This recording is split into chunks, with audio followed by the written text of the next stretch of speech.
Okay, so we're probably not going to be able to move it over too far. Yeah, All right. sorry to be a pain in the bum. That's all right. I just don't think I can If you want, think and... I can, without... if I move this chair in, maybe you can speak on this side, and then you're... Okay. I mean, if you want to wander around, then you're probably able to do that. But I trend right. Oh my goodness. Sure. I'll make it work. I'll make it. Thanks, and thank you for all.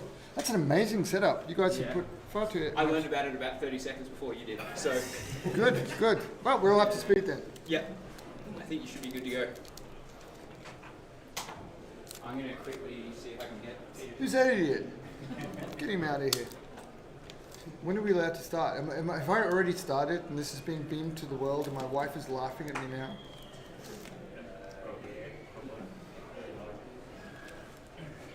So do I decide when this starts? Did someone give us a go gesture? Or... Alright, let's start.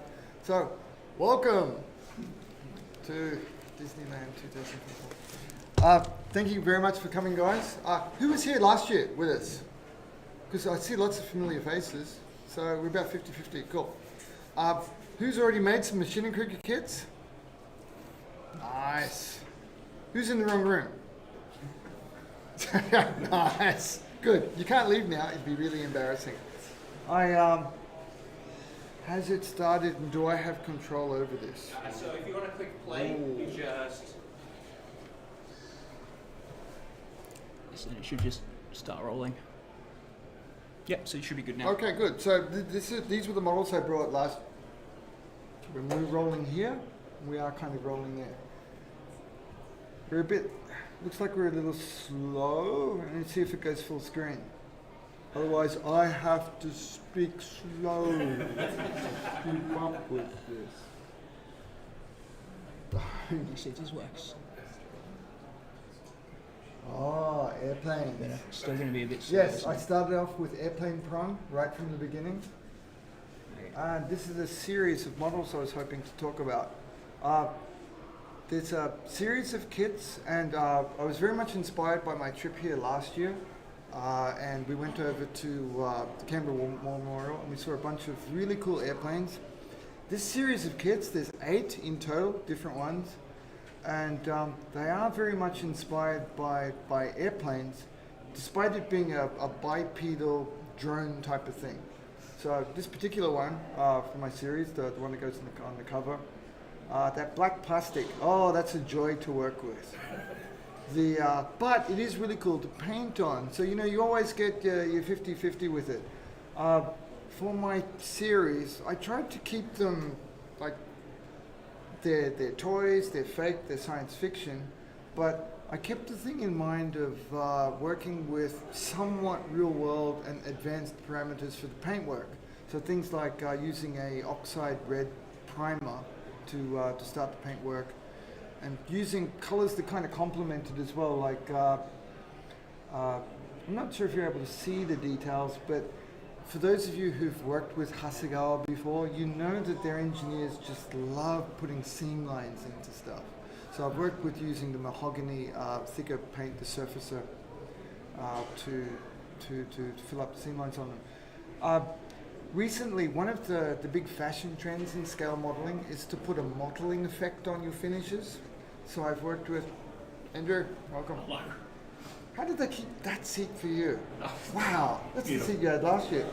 So to facilitate this mottling on the surface, I've gone with a brighter color. To work with the red oxide color, I've gone with that brighter green. And it's just funny to me to use Gundam paints on machining Krieger stuff, because if you know, you know. It's just funny. So the brighter green, here I'm using it as a stipple. So I've gone with moving between airbrushing and hand brushing on purpose to use the benefits of both. Is that the black plastic showing through? Or Yes. So sorry, but we had to kind of skip it through. Sorry. My head game of how I'd be explaining this. I've mottled it from the beginning. Modeling. You see that online, right? Everyone's talking about the mottle. That would have been a Seinfeld episode, right? I modeled the red oxide using the black as the pre-color, as a black basing to start it. Then red oxide, now some of this bright green stuff to then bring the resolution of the model finer and finer before putting the final color coat on it. Does that kind of make sense? To me, it makes perfect sense.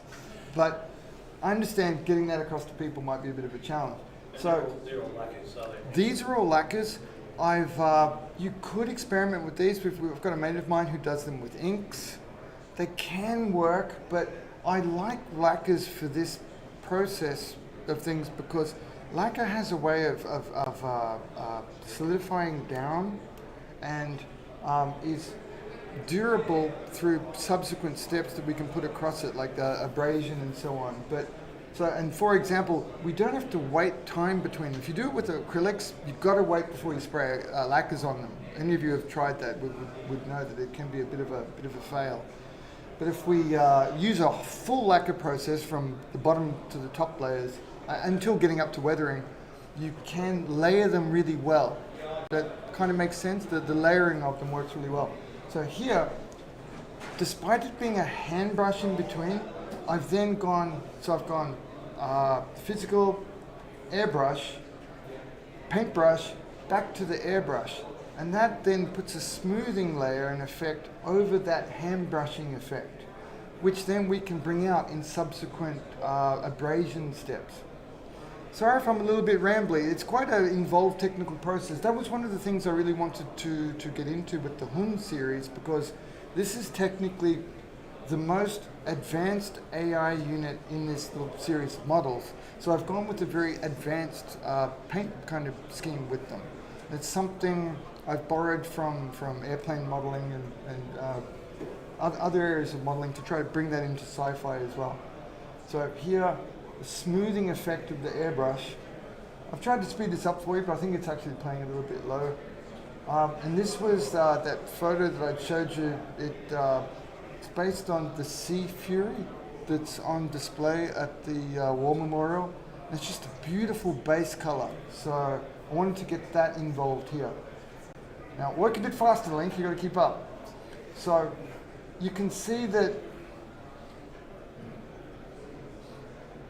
my contrast and brightness effects, I didn't know how they'd be shown here on the screen. This is, how bright is that to you guys? Are you able to see the model effect is still visible?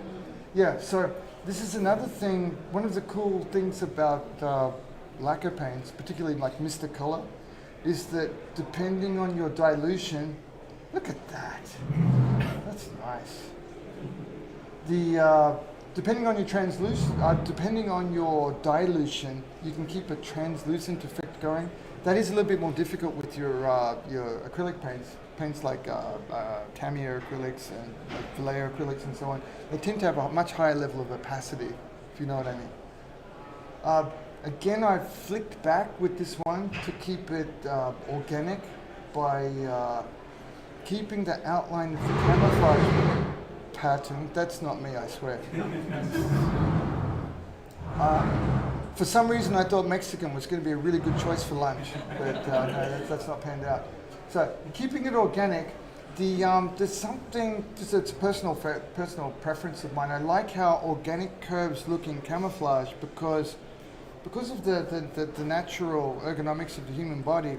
We tend to produce beautiful curvatures that are not always quite as aesthetically pleasing to me when I use a masking medium. I mean, you can make it work, but it's just a little different. Also, I wanted to keep playing with the theme of interplaying. Excuse me. Sorry, my accent's a bit.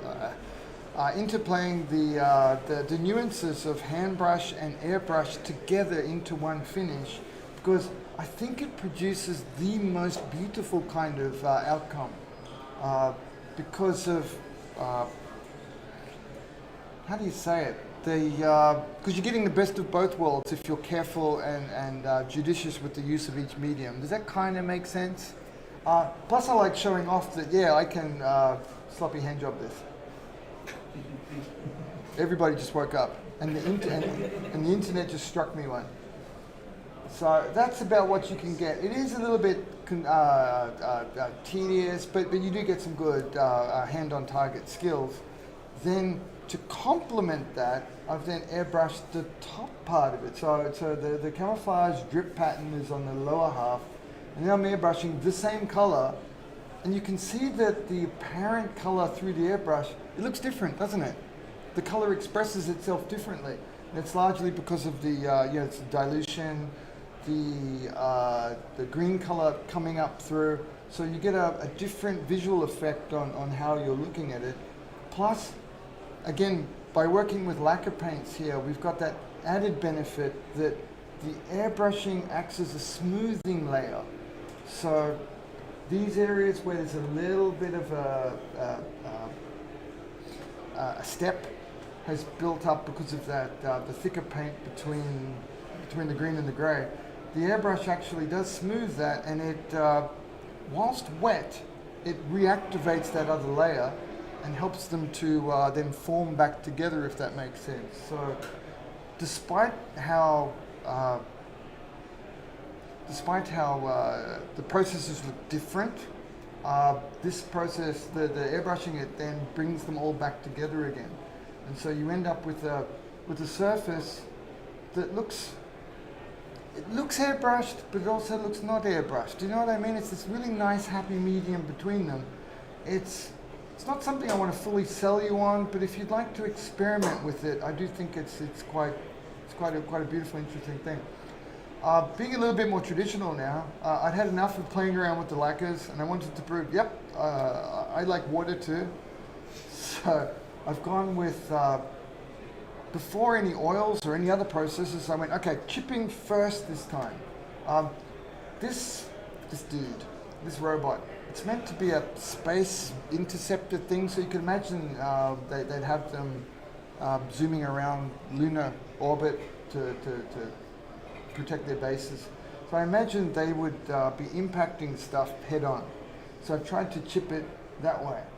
And the color scheme being nice and separate like this, the light green, the dark gray, means you can bring the chips out easily, beautifully, by re-chipping this kind of color, but the acrylic paint version of it, putting them up on the top, and trying to increase the visual resolution, if that makes sense, because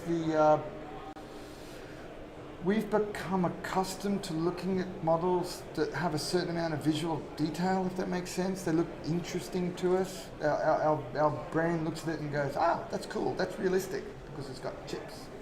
And you can see it's already coming to life a fair bit, just to give it the apparent look that the grey has worn through. We can wear it through. They're actually real physical. I've polished that edge with a sanding sponge. So that's actually the black plastic come through.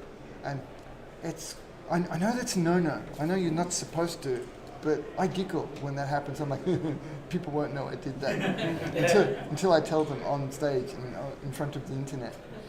But it's just a bonus thing. So I love it when these different kits have got different color plastic like that, because it's actually it's a bonus. We can use it. Spotty brush.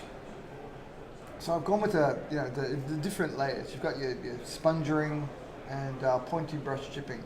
I went bright first this time, and then dark. So I've gone rougher with the light colors, and then pointed it in very, very laser beam focus on the darker points to try to give it that feeling of depth, apparent faux depth with some of the chips.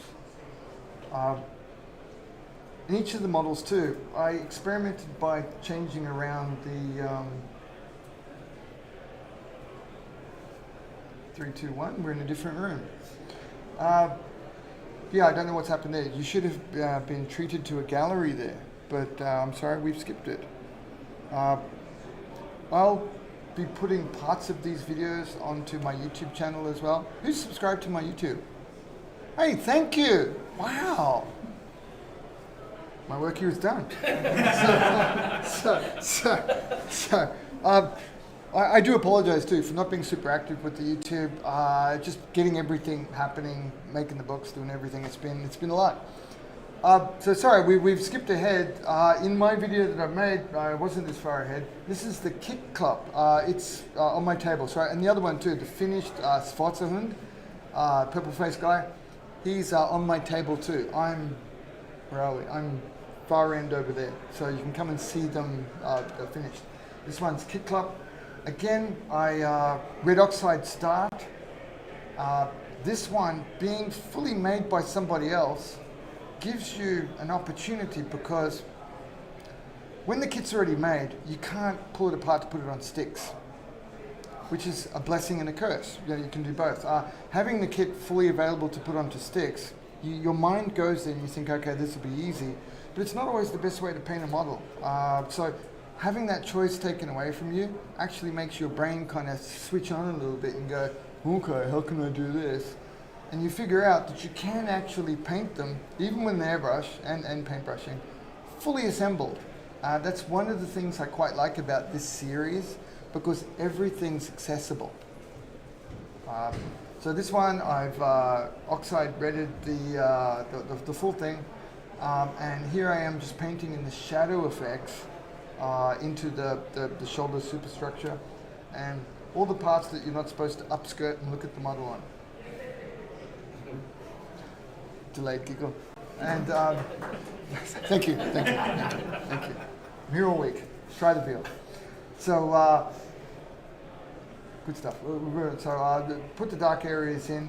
Again, this one, because the ground versions to me look good with the texture, the visceral impact you get with the hand brushing. So I made sure to go just with a hand brush finish on the Neue Panzerfaust. Pleasure.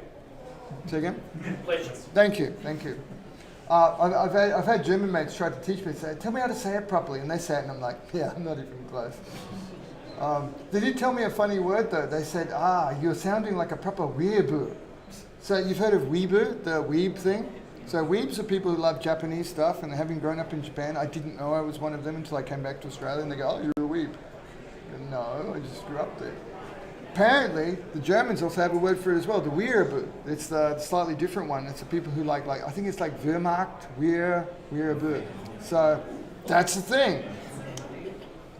So can I George Costanza this now and walk out on the high note? Or so, Neue Panzer track, and I've gone with different colors on either one. This one is really nice. Gav Cross, who's here, he made this one with a lovely brass tube. And they've just got heft, haven't they? The heft of brass is really good. I really liked, these are not shown in actually the order I made them. All through making this series, I'd messed around with this modeling, because you guys who are looking at other stuff made online, right? You're seeing the modelings coming up everywhere. So it's, with your work, it's not a bad thing to be at least fluent with the fashion trends that are happening at any time. And if you've been in modeling for a while, kill me. You'll see those fashion trends changing over the time, and it's not a bad thing, and it's a good way to keep your work both active and live. So you can see a lot of experiments here with the modeling effect.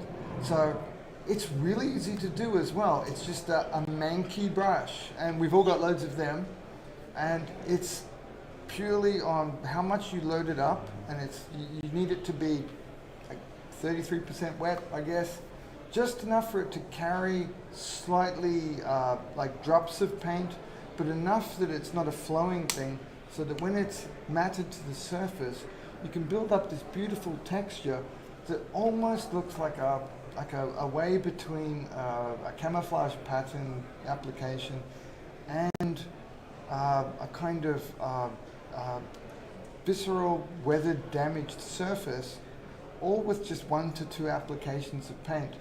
And the airbrush part of it gives you a ground. Am I using the right term? Did everybody kind of a ground, like a base for you to work off?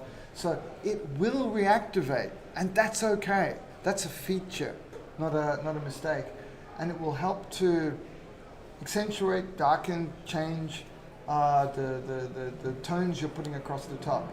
So I've gone, and again, I've used more Gundam paint on this because that makes little boy Link happy on the inside where it counts. I'm like, Gundam.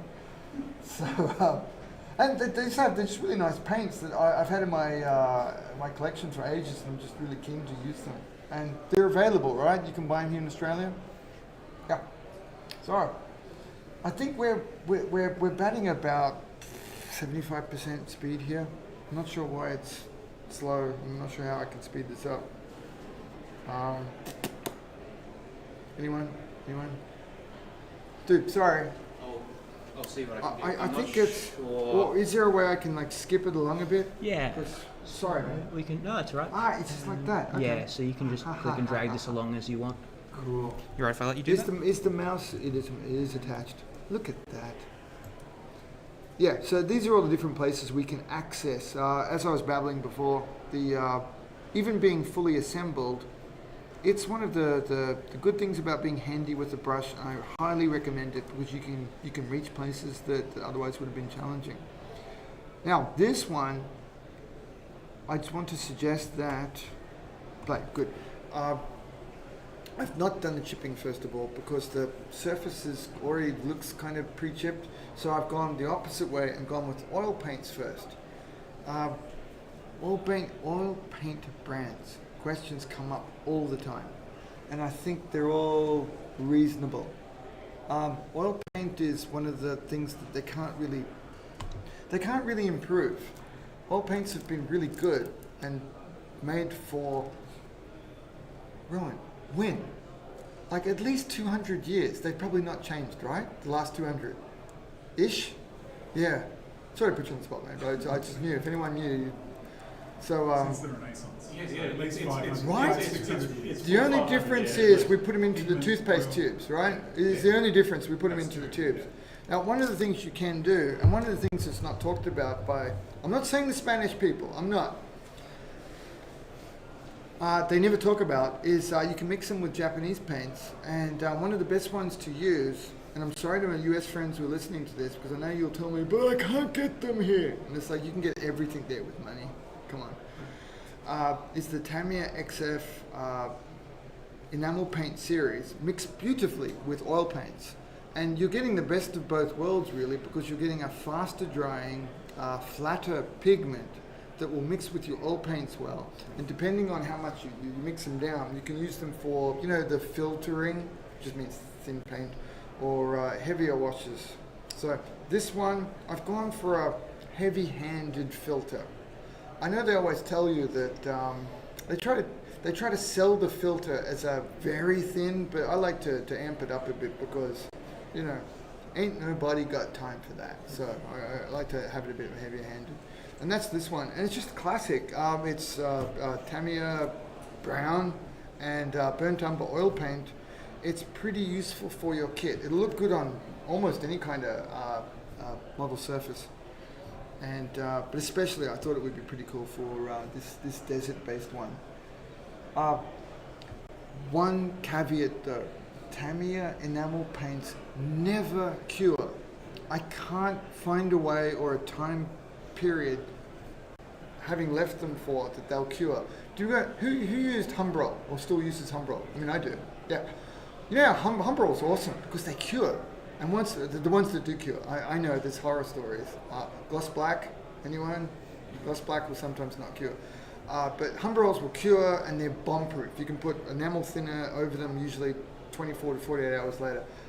In Tamiya enamels though, constantly reactivate.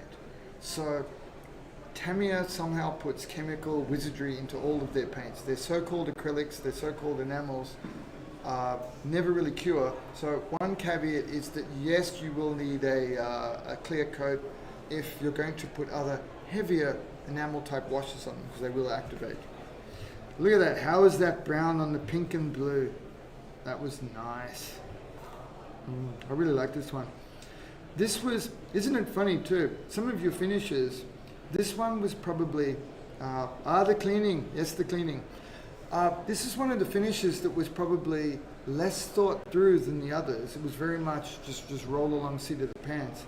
But I'm so pleased with how it's turned out. It's just one of those ones that's very aesthetically pleasing. Some of the other ones, I'll really overthink it and plan it out and put a lot into it. And then when they're finished, it's like, eh. But, you know, that's the joy of modelling, isn't it? Let's skip it along a bit, please, guys. Sorry. Lincoln, Yeah, ma'am. what thinner are you using for that mix of Sure. sugar enamels and oil? Right. Now, I'm not being a smart ass when I say this, but I'm really, it's what any enamel thinner product they'll work about the same. I've tried mixing in things like the matte versions of those said products, all the way to bog standard like Bunnings enamel thinner, Tamiya enamel thinner, Guy Notes enamel thinner. I can't discern a difference. I want to pretend there's a difference. I want to believe, but my honest opinion is I can't find any difference. So whichever enamel thinner you have in your collection, that's the one. Personally, I do like Tamiya.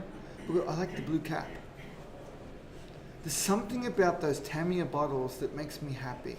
Do you know what I mean? Because it's the blue cap enamel, yellow cap lacquer, and it's the, what's their acrylic one got again? It's the white one. That's what I couldn't remember. It's blank, it's white, yeah. So, yeah, they're, I like them a lot. I do happen to be, you can see it in the background there, the T05. I'm weak to free product. Being poor does that. So when they say, hey, can we send you some? Yes, please. So, so it happens to be that one, but it's there's nothing in it. I don't believe there's any. Even at a pinch, you could use odorless thinner. I do, the so-called odorless thinners. They do work, but they've got a little less oomph to them because they're not as hot, but they're nice. Hey, so we did. Wait. So this one is showing gallery, but we're not getting gallery here. Anyway, wow, yeah. So, partially rectified issue. Yeah, you got him? Okay, cool. Sorry, bro. No, it's cool, it's cool. Thank you for being attentive. Thank you for staying awake. So, now these, I pimp my books a lot.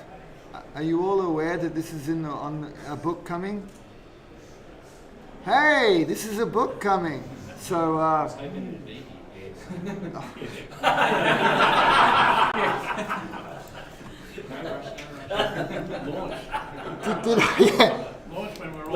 Oh man, do you know how much I wanted to be ready for that? I was so Yeah, no. Can I segue to that? I jokingly, I'm not sure how stupid funny to be, but I so wanted that to happen, and I'll just pause it for a sec so I can laugh with you. I've also hired additional help to speed it up because again, what I mentioned before about this series being particularly technical, I wanted the volume 3, and especially for the Hund, to be a very technical book.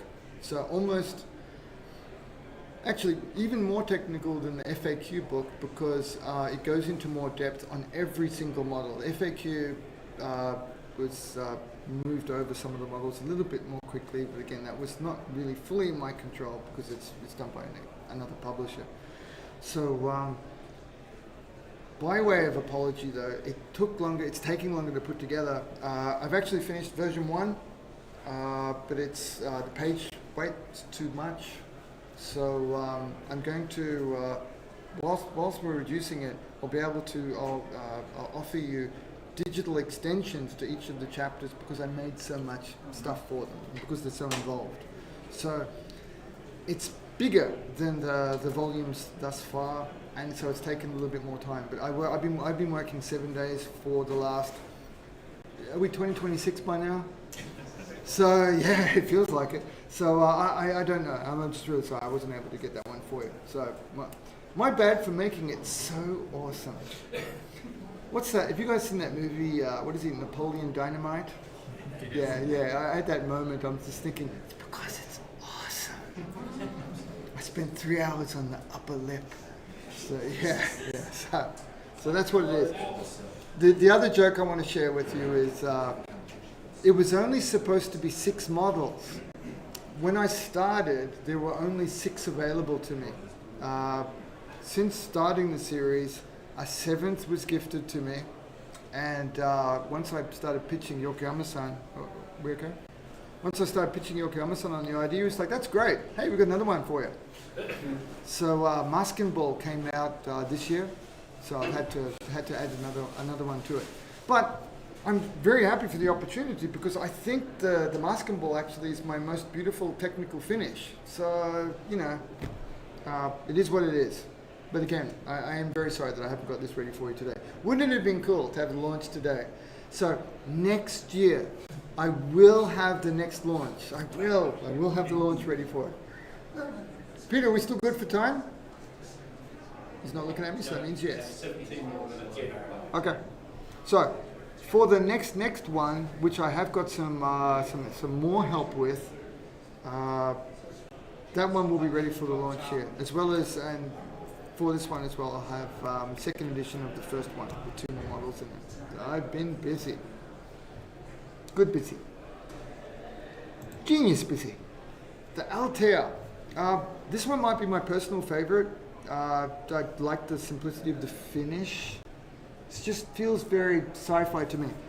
If you'll let me, the background of this one is, I just finished rewatching, what's the name?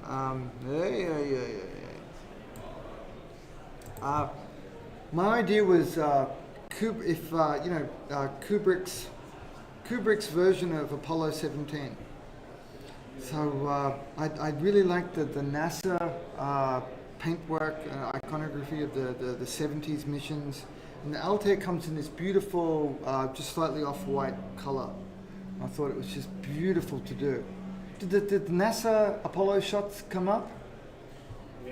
Ah, come on. Anyway, picture NASA. Their later missions, with the ones where they were taking the rovers up, if you have a look at them, they've got this kind of paintwork going. I thought, okay, I wanted to bring that kind of idea across. This was actually the first one where I really got my model on. Can we use that as a verb now? Get your model on. And so I practiced with this one, and I wasn't sure. I was quite nervous about how much the physical print effect of placing the brush on the model, how visible would that be under a really how do you call it? Like a non-disclosing paint color. You know, if you paint grey on something, dark green, something, it hides a lot of sins, doesn't it? White, not so much, right? You can see it all, white, yellow, that kind of thing. And this one was going to have white and orange. So if there are any sins of the father under that paint scheme, you're going to see it with this one. So this was a good test bed for the concept, and it worked beautifully. I think it turned out really, really well. The smoothing effects here of the paintwork via the airbrush worked really well in combination with that mottled effect by brush. Can you believe this whitish color? It's actually very light green. It just reads white. White against the browns and the orange on it help it to read white, and we kind of, through our indoctrination of space movies and stuff, we see these things as white, don't we? So that one was fun to do. I really wanted to get orange into this one. So if you have a good look at the NASA stuff, they had a strange use of dark orange. I'm sorry, this is really nerdy, but if you look at the 70s paint schemes, the way colors were used in the 70s, their orange is different to the orange we use now. They used a much a darker version of orange, and it appeals to me. I just really like it. I went with, I pre-masked this one, so half of it was the brown background color and the other half was that white color, and then sprayed orange over the whole thing, so that under close inspection, again, this one's on my table as well, come have a look. See if you can see that under it. You'll see the top half of it is brighter than the bottom. In the dark effects for the gallery I've taken of this, you can see it quite well. The lighting effects here, though, I'm not sure how it will be visible, but that was just a cool experiment to play with as well. and something I thought I could talk about online and in front of people and be embarrassed. Physical abrasion. So with those, the underlying layers of paint actually work as a soft catchment for your abrasives. Did I say that right? Does that kind of make sense? So by putting the brush marks on it and then airbrushing over it and then polishing back the surface, some of those brush marks actually catch your top layer, and it works as a kind of a way of producing beautiful and very small micro abrasions in your finish, which looked really cool. Did that make some sense? Yeah, I realized, because it's really quite a different sort of concept. I don't see my peers using exactly this kind of thing, probably because it's stupid. But I really like the idea of it, and I'm really happy with the effect. Come and have a look at it, and you'll see what I mean. It's very... You'll wonder how I chipped it. And it's by layering these different processes over one another to develop that sort of patina effect. Looks fantastic up close, if you see what I mean. And it'll really shine with the close-up photography that I do. Maybe not as apparent on YouTube because of the resolution, but through photography and on big pages, which I'm hoping you'll all buy, is quite apparent. Here again was another use of Tamiya enamels, but here using it as the main heavy lifting weathering product. And again with the T05 enamel thinner. And because Tamiya doesn't cure, and because of the fine way it dries, the Tamiya enamels, we're coming up with they've got quite a bit of flattening agent in them. So they dry with a flat dustiness. Who uses them for the flat dusty effect on groundwork and stuff? No, yeah. So and they look good on armor models, don't they? So and groundwork. So I've used them for a lot of that. Let me just finish that one before I get into it. So using that for the Lunar environment made a lot of sense to me, because I've used them before to evoke the idea of something that's very dry. Wow. So using the Tamiya enamels for that dry Lunar effect really paid off for me. So they've got that. If you look at what's happening on the moon, it's a very dry dust, no coagulation of the small particles. So the normal weathering routines that we've got offered to us don't work, because they usually give you the effect of something that's had water involved with it. So it doesn't work. Lunar stuff is quite new ground for us. I don't see a lot of people really getting stuck into lunar weathering, but it's actually a thing. The regolith is unbound to the surface. The sun coming in lifts it up. It's actually held in suspension because of the magnetic fields on the moon. So they actually captured these weird sunrise effects as the sun comes around, or the Earth is seen in the background in their photos. They can see a haze going around the moon. They don't have an atmosphere, but what it is, it's the really fine particles of dust just held up because it's so fine. Yeah, that was way too deep to go today, wasn't it? Yeah. Okay.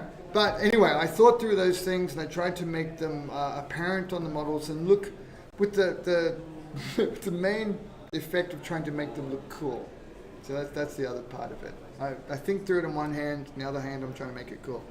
I wanted to make mention of this one because over the past couple of years, one of the feedbacks I've got is, hey Link, how come there's not more lore? No? Anyone? Yes. Anyone? More. No? More lore, more stories. What is this stuff? What does it do? That was one of the funny ones I've had. I'm not sure which kit to buy, Link, because I don't know what they do. I said, well, they're small pieces of plastic. They don't actually do anything. Best laugh of the show. And so I said, okay, understood.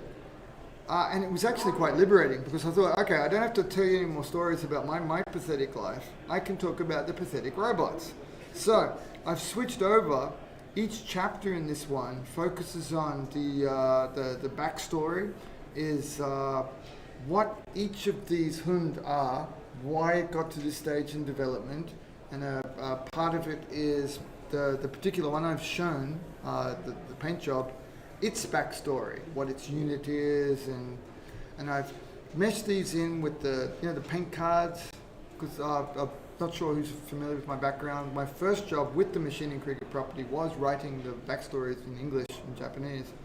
So I've meshed all that together and put that into the book, which is really funny too, because maybe a weekend, 2 weekends ago, one of my buddies was going, hey Link, why don't you, he doesn't have this voice, this is just in my mind. Why don't you do a more narrative approach to one of them?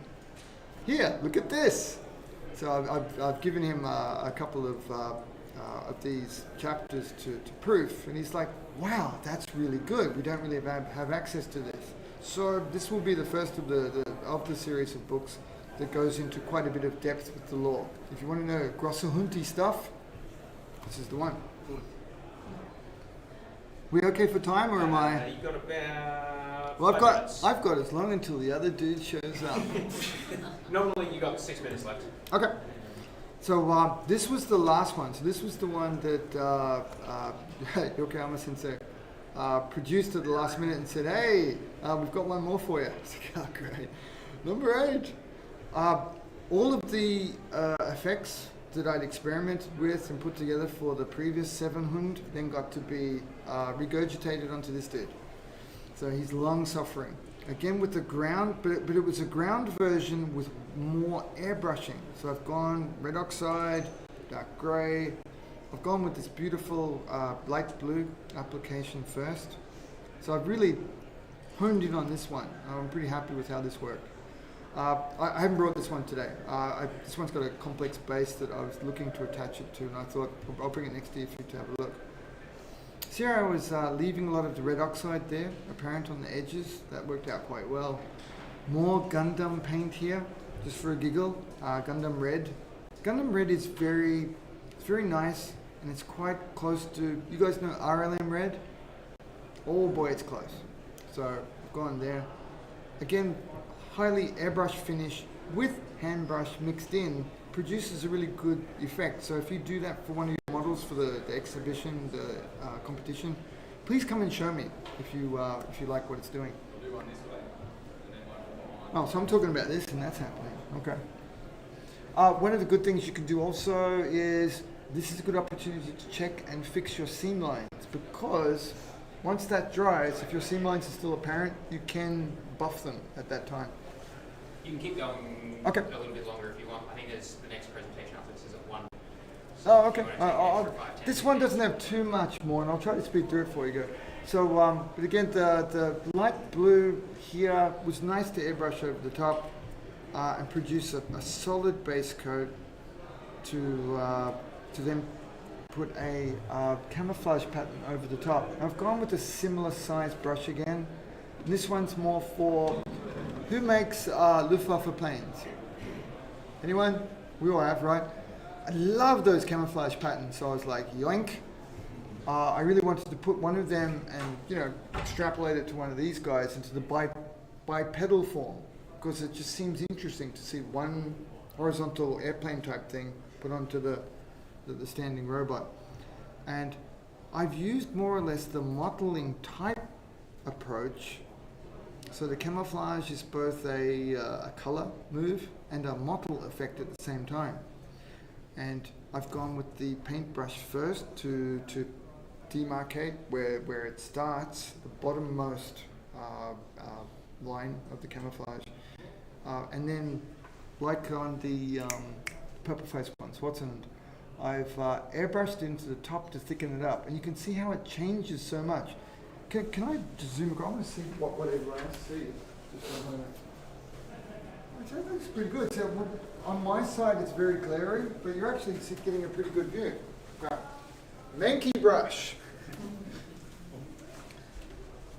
If I can figure out how to sell these, they'll be on my website. So that'll be me all day making the brushes manky. Here you get to be pretty loose, but you can have your camo reference off to one side and work along. I find these hard to talk about. So I know some people ask me, can you stream link? It's like, no, I can't talk and do this at the same time because I'm quite. Do you guys get in the zone when you're doing this kind of thing too? You're like really heavily focused on one. I've got the thing and I'm doing this. If I had to talk at the same time, it would come out. Yeah. So very, very Luftwaffe inspired here with the paint scheme. Luftwaffe. And for those of you who is big on World War II air modelling? Okay, who's deep into it? You've also got your different year periods, haven't you? So this is 1966. Interpretation of their colours. I like that series much more than like the 1982 version. And I just outed myself on knowing a lot about that, didn't I? So, no, I'm really into the colours. I love how they've changed them over the years. They started out quite artistic and quite beautiful, if anything. Then a lot of your paint, early paint companies made those colours. Then you've got your newer companies telling you they're more accurate. They've invented different versions of them. I just don't think they look as good. I don't think they're as cool. But, I mean, we can choose, right?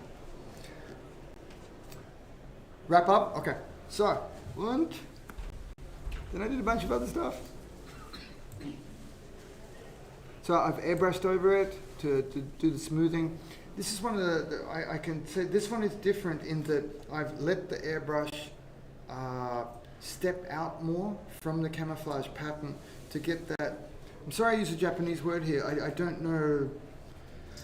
I don't have aircraft modeling friends to learn this stuff from, so I don't know. You call it bokeh, bokeh. It's one of the words. Is that used? For the diffusion between hard edge and soft edge. hard edge, soft edge. But there's I know the photography people pronounce it bokeh for a blur. In Japanese it's pronounced bokeh, and it's boketeru. It's the process of diffusing something. So that's where I've gone for it. Again, more lovely Luftwaffe colours onto the Panzerschrecks here. And the last point I wanted to really focus here was this particular one is sharp. One of the things you can think about when you're doing your modelling finishes is the difference between when they're, again, it's that bokeh, so there's the looseness of the finish versus the sharpness of the finish. And through the different processes and different steps of the model, you've got different opportunities to change that resolution between focus and bokeh. So for example, when you're doing your camouflage patterns, depending on how hard edge, soft edge you do them, you're changing how that resolution looks. But then when you're painting things like ID bands, for example, or putting other colors on, if you hand paint them on like you'll see me doing some of them, or sharp edge them like, is that what you're getting? Yeah. Sharp edge them with tape. It's not that it's the best way to do, it's not just that it's a different way to do, but the effect you're getting is what you're after. This is very sharp, which helps the finish to be very sharp in focus, if that makes sense. So this may not make sense when I first talk about it, and I understand it's one of these concepts that I just don't hear other modelers talk about, but this particular finish has been done with a great deal of sharpness in mind, versus the other ones that are done with a more looseness. If you look at that pink one, that's a loose finish. This one, the one in white, is a sharp focus finish, and it's just something you can use to think about with your models. The decals are also then applied in a sharp manner. I've chosen lettering, come on Link, lettering that further uses that sharp focus look. Am I cutting into other people's time? Time to go? Very sorry. No, you're still okay, I think, at the moment. Really? How much time do you need to set up? Okay, cool.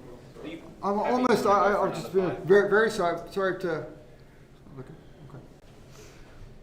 Chipping, I did all the other things.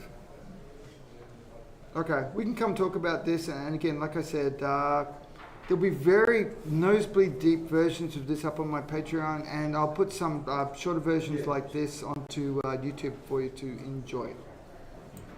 I've captured a lot of video content for them, as you can see. So yeah, the weathering processes on this were also very involved, so it's quite different to the other ones. For questions, I'll take them at my table, okay? Sorry, I had a lot to get through. I made this, it's about 45 minutes long. I wasn't sure what to do, whether to do the hands-on or try to provide you with something like this. This one's also very photogenic. The colorways work well for photos, so it was really a joy to work on. I'm so glad they came out with that 8th version. It's a really good one.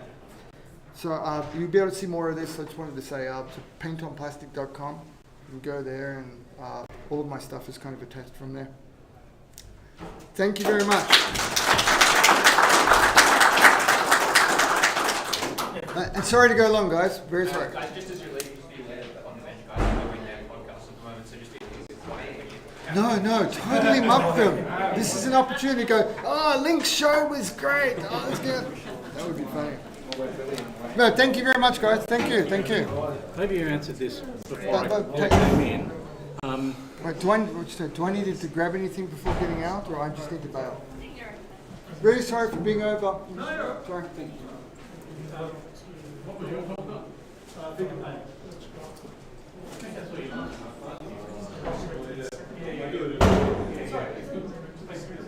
David? David Lincoln. We talked online. Yeah, we were on.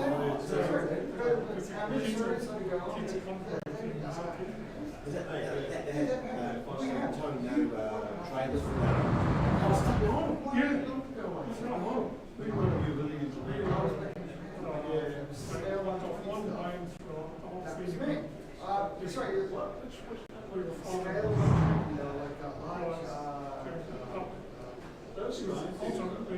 It's the lights up here. You showed me these branding figures, I remember. These ones were Sci-Fi. Oh, okay. It was a long time ago. It's a long time ago. Yeah, I know your name, yeah. Great. It's just a surname.